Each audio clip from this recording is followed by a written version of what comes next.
بقى يا جماعة عملنا كفتة بطريقة بسيطة وسهلة جدا. طب ما تيجي نشوف عملناها ازاي. ازيكم يا جماعة، عاملين ايه؟ يا رب تكونوا بخير، وحشتوني. انا بقالي يومين بقى ما نزلتش فيديوهات، فيلا عشان الاولاد بس في المدرسة وبيجوا متأخر. بس مش مشكلة، ادي احنا واحدة واحدة لما الظروف تتعدل تاني. انا معايا نص كيلو من اللحمة المفرومة، يعني زيادة عن النص كيلو، حاجات بسيطة خالص، هنحسبه نص كيلو. ومعايا توم بودر، يعني بصل بودر معلقة صغيرة، توم بودر معلقة صغيرة. معانا بقى يعني نص كيلو ده ليه 4 معالق دقيق اهو كبار. ومعايا معلقة بابريكا، نص كمون، ال7 بهارات، فلفل اسود. وهنزل كده اهوت على الكفتة بتاعتي.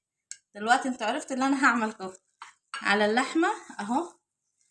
انا جيت اشوف كزبرة، بصراحة ما لقيتش كزبرة، فانا هستكفى بالبهارات بتاعتي دي اهو. هدعكها كويس جدا كده، هعجنها في بعضها زي ما يكون انت بتعجني اي حاجة كده، عايزاها تكون داخلة في بعضها وسميكة وحلوة اهو، زي ما انت شايفة كده. لو مش حابة اللي انت تعملي بايدك، قومي مرجعاها تاني الكب، يعني افرموها تاني في الكبة بالمكونات دي. طبعا لو اتحط عليها ربطة كزبرة خضرة هتبقى حلوة قوي، بس انا بصراحة ما لقيتش. الراجل اللي عندنا يعني ما عندوش اهو. كده انا عجنتها كده في بعضها. وجبنا بقى بعد ما عجناها كده، جبنا قلم. انا بس بسهل الامور قدامكم، يعني اي قلم من البيت اهوت، شوفوا. وهقوم ماسكاها كده اهو، وهعمل بقى الكفتة بتاعتي كده اهو، شفتوا على القلم. هتقومي بقى ماسكاه كده وسلتاه منها اهو، شوفوا بكل سهولة. وهنحط بقى في الطبق بتاعنا. هعمل معاكم كمان واحدة، بس انت بقى المعلقتين الدقيق او ال4 معالق الدقيق على نص كيلو بخليها متماسكة وحلوة قوي، بخليها ما تفكش معاكي وحلو. انت بقى عايزة تخليها طويلة زي ما انا كده عاملاها، عايزة تعملها يعني كور كده صغيرة زي ما تحب. دي حاجة ترجع لك انت، التشكيلة ديت بتاعتك انت بقى اهو، شوفوا اهوت كده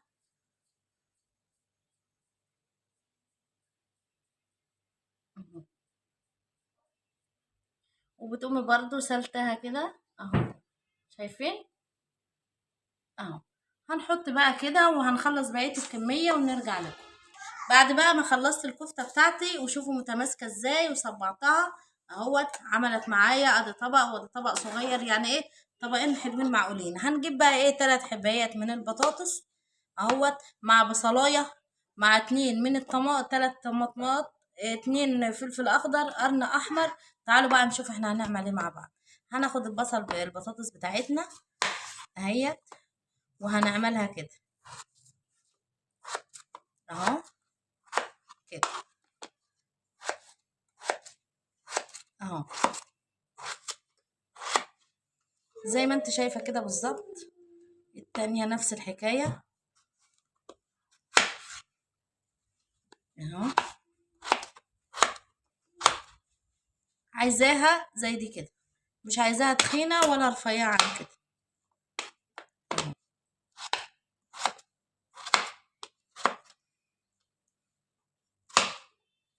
اللي بقى الاقيها تخينة شوية انا بقطعها تاني اهو، زي ما انت شايفة كده. انا هخلص بقى بقية الكمية كلها.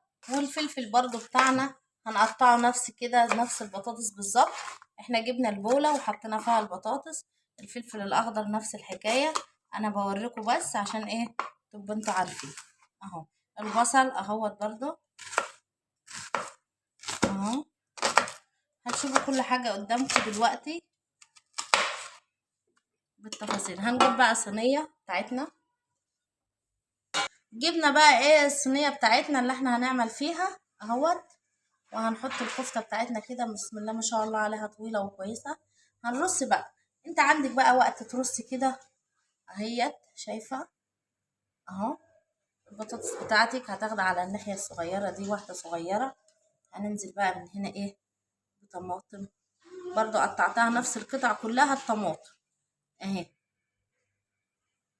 وتقومي بقى جايبة ايه فلفل اخضر اهوت مع البصل بقى. الله، ترصي كده بقى ايه وتظبطي. دي لو عندك وقت بقى ايه بسرعة كده عايزة تعملي حاجة يكون شكلها حلو، مش هتكوني مستعجلة يعني اهو. شايفة، هتجيبي بقى برضو تاني بطاطس، هنحط برضو بطاطس اهي اهي.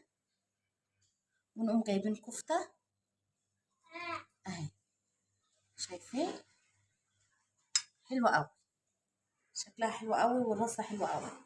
هنرجع تاني بالبطاطس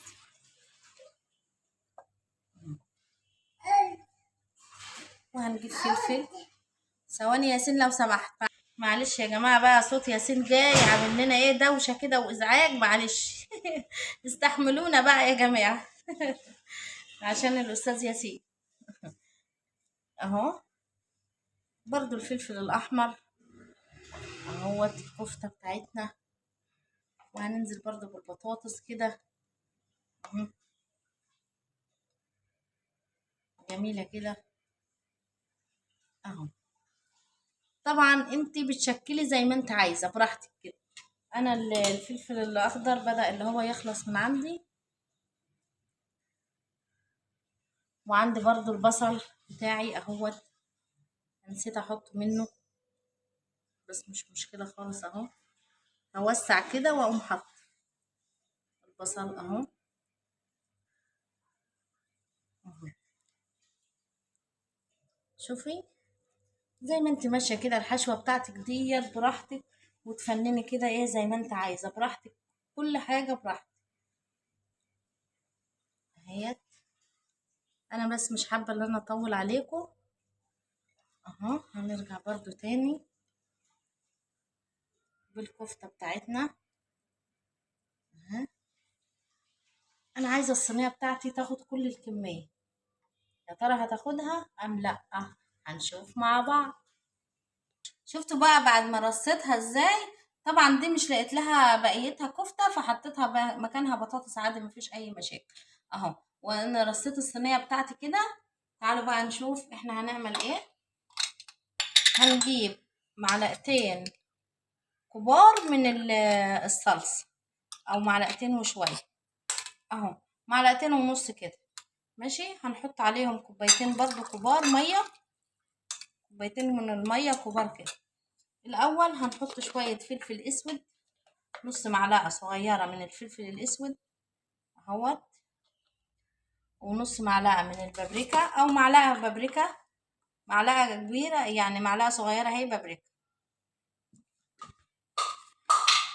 معايا السبع بهارات برضو هاخد نص معلقة منها اهو. شوية بقى من الكمون، نص معلقة كده صغيرة من الكمون. الملح بتاعي بقى هاخد معلقة، يعني ايه معلقتين صغيرين من الملح اهو. هنزل بكمان كوباية من المية، يعني احنا هنحتاج كوبايتين كبار كده من المية حلوين كده بايه بالكوباية دي. تقلبيها كده كويس مع بعض اهوت. هننزل بقى ايه بمعلقة كده من السمنة اهوت، معلقة صغيرة كده من السمنة. والثوم بتاعي برضو هنزل بيه كده قطع صغيرة اه، 4 فصوص بس من الثوم، 4 بس بالظبط. تقطعيه قطع كده من الصغيرة ديت اهو. وتنزلي بقى، عملنا احنا بقى الصلصة بتاعتنا زي ما انتوا شايفين، بسم الله اهو. والملح كده مظبوط بتاعها. طبعا الملح ده يعني تبع الرغبة، لو انت لقيتي لسه الملح انت عايزة ملح، احنا مش بنحب الحاجة مالحة قوي.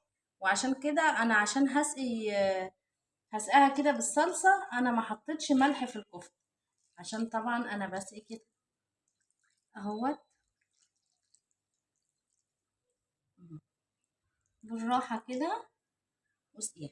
لقيتي نفسك محتاجة كمان مية حطي، مش محتاجة خلاص. انا عن نفسي محتاجة كمان شوية عشان انا عايزة فيها يكون فيها صلصة، يعني تكون ايه مش ناشفة كده.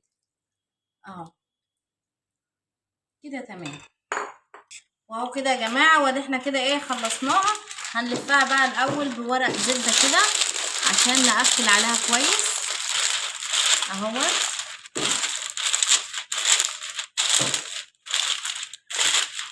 كده. وهجيب برضو ورق فويل اهو، يعني انا هعمل عليها ورقة الزبدة وورق الفويل. وهشغل بقى الفرن بتاعي على درجة حرارة 200 من ايه يعني من تحت. احنا مش هنشغل الشواية دلوقتي، احنا هنعمل من تحت كده بس. وهي يا جماعة شايفين بقى، بس انا عشان كنت زودتها بقى شوية مية كمان عشان احنا عايزين فيها صلصة، يعني احنا عايزين فيها مية. شفتوا الكفتة بتاعتنا اهيت، وادي البطاطس مستوية وتمام التمام. هنسيبها بس تبرد شوية. وبقى يا جماعة عملنا بقى فريحهم شوية رز بشعرية كده بس حلوين قوي اهو. قلنا بقى نطلع معاكم كده الكفتة. شفتوا الكفتة ما شاء الله عليها متماسكة وحلوة قوي ازاي. الطبق ده بقى حلو. انتوا عارفين طبعا ان احنا المصريين بيحبوا دايما يضيفوا البطاطس في كل حاجة. البطاطس ديت عندنا مقدسة يعني، حلوة قوي وشكلها حلو اساسا وطعمها حلو، واحنا بنحب البطاطس. هندوق كده بقى الرز بقى بالصلصة اهوت. مم. مهما اقول لكم حلوة ازاي وطعمها حلو ازاي مش هتصدقوني لما تجربوها.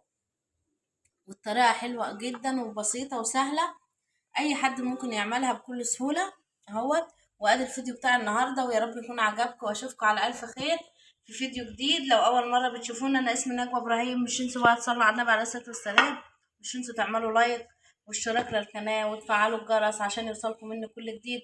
اشوفكم على الف خير في فيديو جديد. مع الف سلامة، باي باي.